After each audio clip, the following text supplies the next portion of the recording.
Сәлеметсіздер ме, құрметті оқушылар? Бүгін біз мынадай 5 есепті тест түрінде талдайтын боламыз. Біріншісі, егер көлемдік үлесі 30% болса, аммиак пен 70% оттек қоспасында болатын оттектің массалық үлесі. Бұл жерде 30% дегеніміз аммиактың үлесі, көлемдік үлесі, ал 70% оттектің көлемдік үлесі.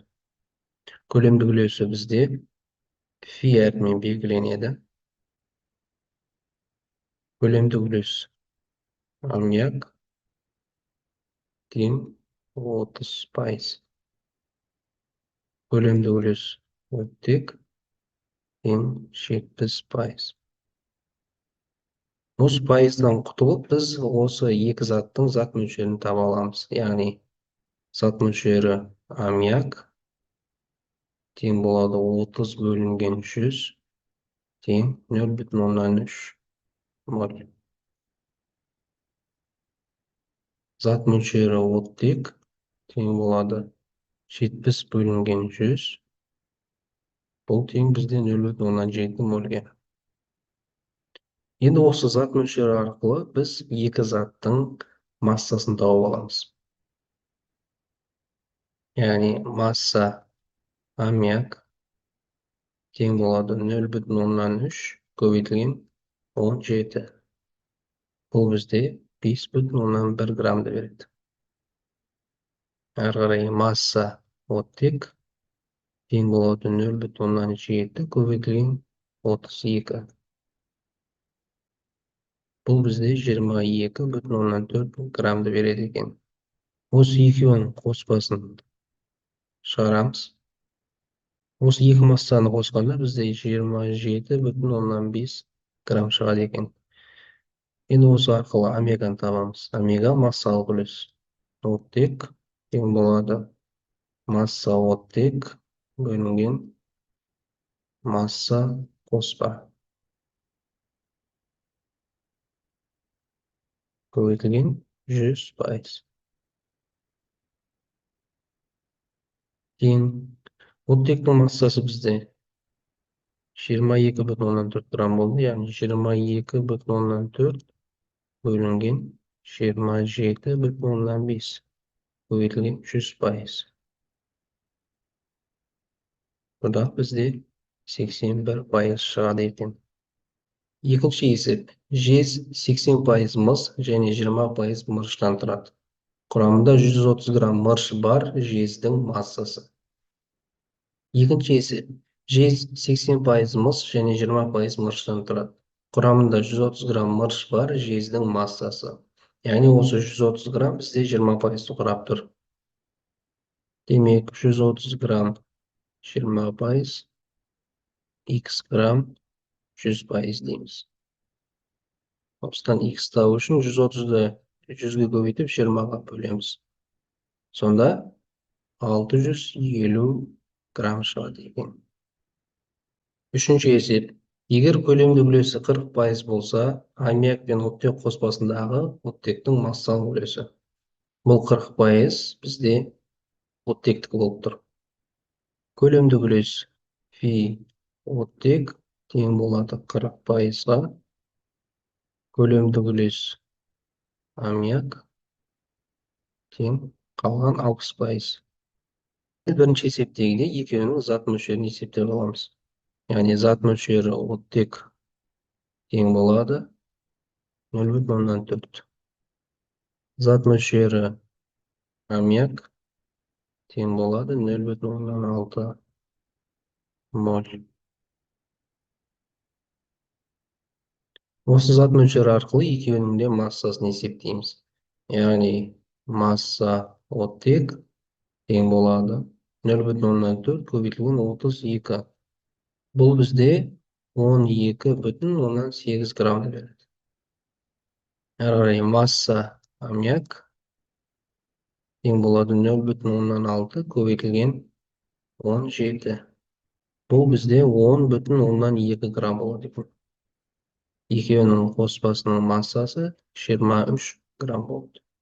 Әрі қарай омега оттек тең болады масса оттек бөлінген масса қоспа.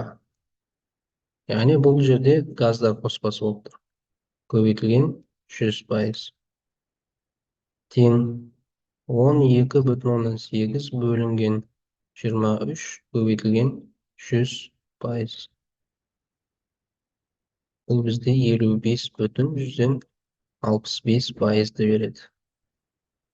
Төртінші, атомдар саны бірдей азот пен күкірт триоксидінен тұратын қоспа 13,44 литр көлем алады. Қалыпты жағдайда. Қоспаның массасын табыңыз. Бізге берілген көлем арқылы осы қоспаның зат мөлшерін есептейміз. Зат мөлшері қоспа тең болады 13,44 бөлінген 22,4. Бұл бізде 0,6 моль болады. Азот газ күйінде N2 деп жазылады. Күкірт реакциды бұл SO3. Яғни екеуінің атом сандары бірдей болып тұр. Бұл жердегі азоттың зат мөлшерін А деп алайық. Ал SO3-тің зат мөлшерін В деп алайық. Құрамында 2 атом азот болғандықтан бұл 2А болады. Ал SO3-тің құрамында 1 күкірт атомы және 3 оттек атомы болады. Сондықтан бұл 4В болады. Сәйкесінше 2А тең болады 4В-ға. Қысқартамыз. А тең болады 2В-ға. Әрі қарай біз мынадай жүйе құрсақ болады. А қосылған В тең болады 0,6 моль. Ал А тең болады 2В-ға. Осы жерден А-ның орнына 2В-ны қоямыз. 2В қосылған В тең болады 0,6. Жерде А тең 2В күйінде жазылады. Мынаны бірінші өрнекте алайық. Сонда 3В тең болады 0,6-ға. В тең болады 0,2-ге. Ал әрі қарай А тең болады. Бізде 2 көбейтілген 0,2 тең 0,4. Демек бізде қоспа құрамында 0,4 моль азот бар және 0,2 моль күкірт триоксиді бар. Осы арқылы біз екеуінің массасын тауып аламыз. Масса азот тең болады 0,4 көбейтілген 28. Бұл бізде 11,2 грамм болады. Әрі қарай масса күкірт триоксиді тең болады 0,2 көбейтілген 80. Бұл бізде 16 грамм болады. Ал екеуінің массаларының қоспасы 27,2-ге тең. Яғни бізге керекті қоспаның массасы 27,2 грамм болады екен. Және соңғы есеп 0,5 моль метан мен 1,5 моль этанның қалыпты жағдайда алатын көлемі. Зат мөлшері метан тең 0,5 моль. Зат мөлшері этан тең 1,5 моль. Осы зат мөлшері арқылы екеуінің көлемін тауып аламыз. Яғни көлем метан тең болады 0,5 көбейтілген 22,4. Бұл жерде 11,2 литр шығады. Көлем этан тең 1,5 көбейтілген 22,4. Бұдан бізде 33,6 литр шығады. Әрі қарай қоспаның көлемі 11,2 қосылған 33,6. Жауабы 44,8 литр. Осымен біздің тест талдауымыз аяқталды. Келесі тест талдауда кездескенше.